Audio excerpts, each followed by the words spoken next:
news across Nigeria. I'm Imana Amawe.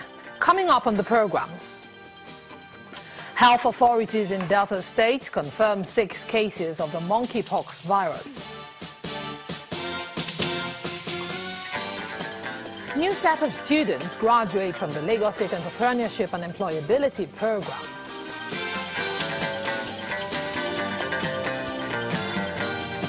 And the Anambra State Governor flags off his re-election campaign ahead of the November elections.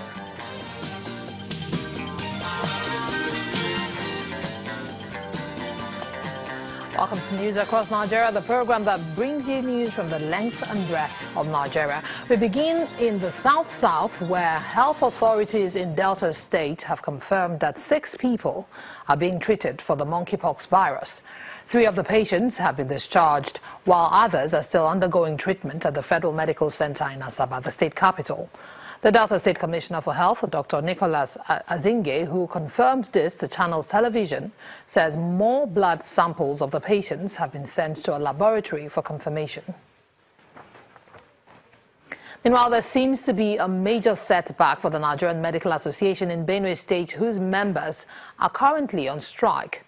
The strike action has been weakened by the withdrawal of consultants who explained that they are pulling out to step up health intervention services. Shortly after the announcement, some of the senior doctors flagged off a week of free medical services.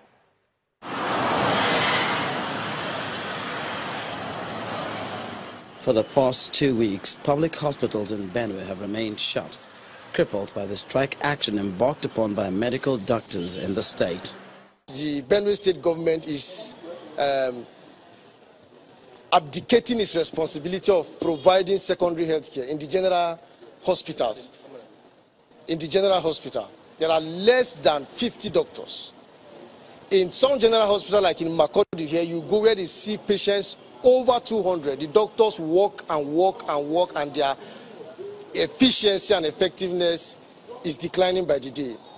But the initial total strike called by the Nigerian Medical Association appears to be falling apart with the announcement that consultants are pulling out to help the sick.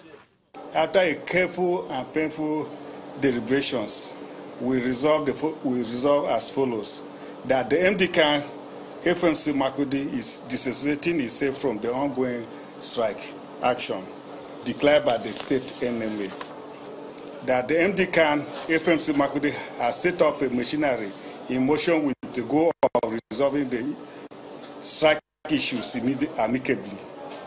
And all Benue residents are encouraged to seek medical attention at the Federal Medical Center Makurdi. Shortly after, the consultants embark on a compassionate exercise of a 1-week free diagnosis, surgeries and treatment of patients in Bandike Local Council. We are going to take medical cases, we are going to take surgical cases as they come. It is free of charge for them. I believe strongly that government is about all of us, not just those who are sitting at the hem of our face.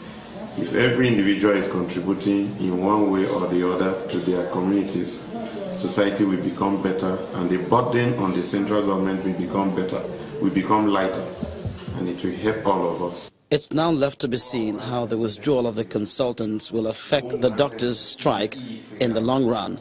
But what is obvious is that the enemy's loss is the patient's gain. The Nigerian Air Force has deployed some of its air assets and personnel to Jos, the Plateau State capital, to maintain peace and prevent a possible escalation of violence in some parts of the state. This follows an earlier directive by President Muhammadu Buhari to put an end to the current spate of violence. The deployment, ordered by the Chief of Air Staff, Air Marshal Sadiq Abubakar, is to support the military's operation Safe Haven and ensure the prevention of reprisals. Aircraft deployed include fighter planes and helicopters, which are to provide cover to ground forces. And suspected kidnap kingpin Chukwudumeme Onwumadike has pleaded not guilty to an amended 2-count charge of conspiracy and kidnapping of one Dunu Donatus, an offense allegedly committed in February 2017. The suspect, popularly known as Evans, had earlier pleaded guilty to the charge at his arraignment on August the 30th. The offences in the amended charge are said to be contrary to Sections 411 Criminal Laws of Lagos State 2015 and Section 2, Subsection 1 of the Kidnapping Prohibition Law, number 13 of Lagos State 2017. At the resumed hearing of the case in Lagos today, the Director of Public Prosecution in Lagos State told the presiding judge that the amendment relates only to the punishment section for the second charge.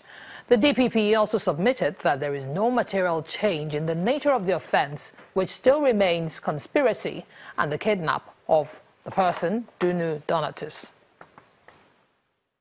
And away from crime control, in its latest report on unemployment, the National Bureau of Statistics says the number of jobless people in the country rose from 13.9% in the third quarter of 2016 to 14.2% in the fourth quarter.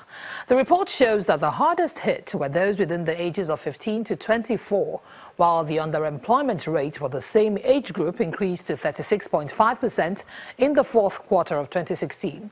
This situation seems to worsen when job-seeking graduates fail to demonstrate the capacity to think critically and come up with ideas to make them self-sufficient. And that's why the Lagos State government wants to correct this with its entrepreneurship and employability program, which targets over 1,500 final year students in its second edition. It's the graduation ceremony of participants of the 2017 Ready, Set, Work for final year students of tertiary institutions in Lagos. These students have been taught skills and knowledge in a 13-week intensive training and mentoring program that will make them valuable in the marketplace, either as employees or entrepreneurs. Two students under the business name Recycle It emerged first prize winners in the business pitch competition.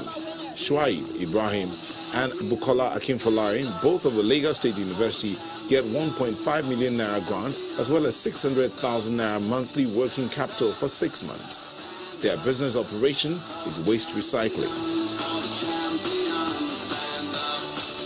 Other runners-up also got checks of 600,000 naira each as working capital for their business ideas.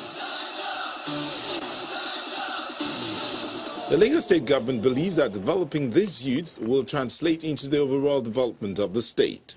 The Ready Set Work initiative was designed as a corollary to the establishment of the Lagos State Employment Trust Fund, which was to provide funds to assist young, unemployed graduates to achieve their entrepreneurial potential.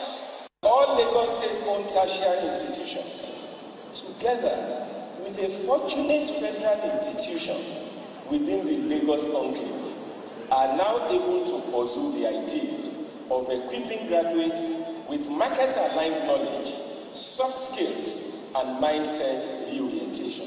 Ready, Set, Work is an employability and entrepreneurship program aimed at preparing final year students for immediate entry into the workforce as employees and employers of labor by equipping them with market-aligned knowledge, soft skills, business tools, and a mindset reorientation to the world of work. The initiative has produced a total of 200 interns in 2 years.